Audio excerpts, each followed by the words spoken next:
Are you serious? Are you serious, guys? We got some updates on the peace deal that's going on right now.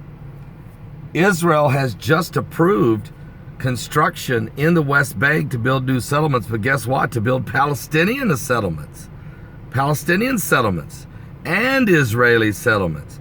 Matter of fact, the Israeli cabinet unanimously approved a proposal to build 700 new housing units for the Palestinian people, in addition to 6,000 new Israeli settlement housing units in the West Bank.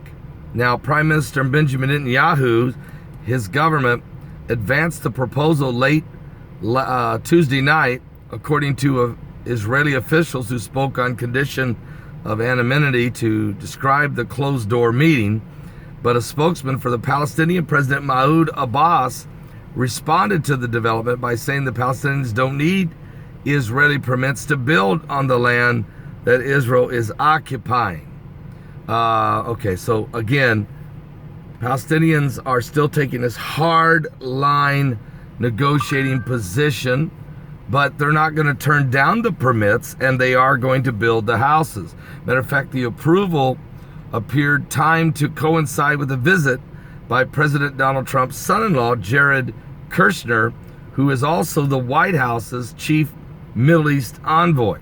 So Kushner kicked off a new regional tour in Jordan yesterday to promote President Trump's administration's call for a $50 billion economic support plan for the Palestinians. The funds would accompany a Middle East peace proposal, which the administration has yet to release. He then flew to Israel and met with Netanyahu later in the evening. Now, the Israeli permits are for construction in what is known as Area C, the roughly 60% of the West Bank where Israel exercises full control because it is Israeli property, and where most Jewish settlements are already located. You have to understand, guys, I've been to Israel. I'm going to Israel in a couple weeks for the 10th time. I've been to the West Bank many times. There is all kinds of Jewish settlements in the West Bank, and there's all kinds of Palestinian settlements in the West Bank, and the communities set side by side in the West Bank, and they're building both of them right now as we speak.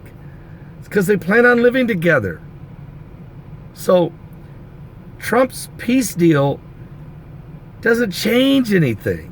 The people live together. They work together. What it does do, it gives the Palestinians more money, more economic opportunities. It completely will revitalize the entire Gaza Strip, which is going to be incredible for jobs and hospitals and schools and opportunities.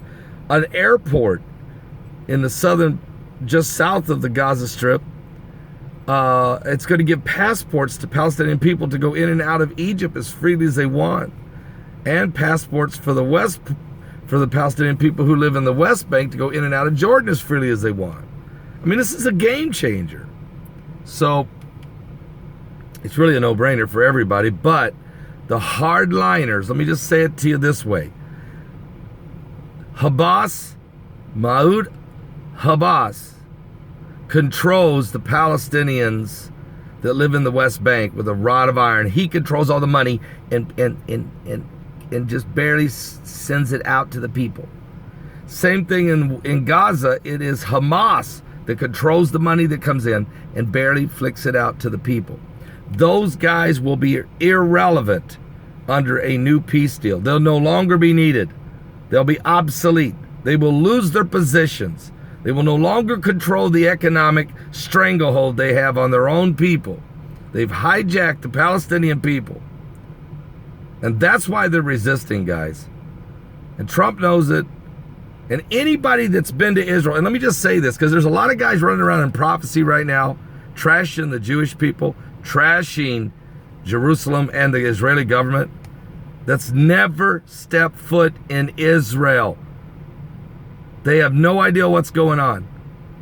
And a lot of them are preaching a very anti-Semitic message, and it's sad. It really is sad. And I know they think they know, but they don't know. You have to go. You have to understand the culture.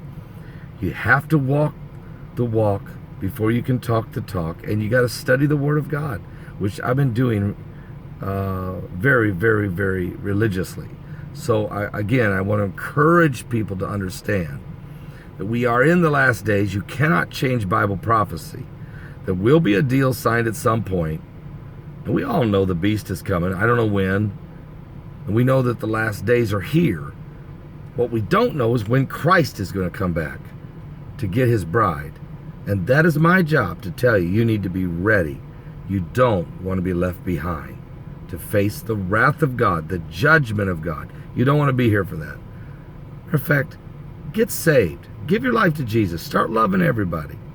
Get ready. The King is coming. You want to go when he comes. I'll be back for more in just a moment. The peace deal's close. That means Jesus is very close.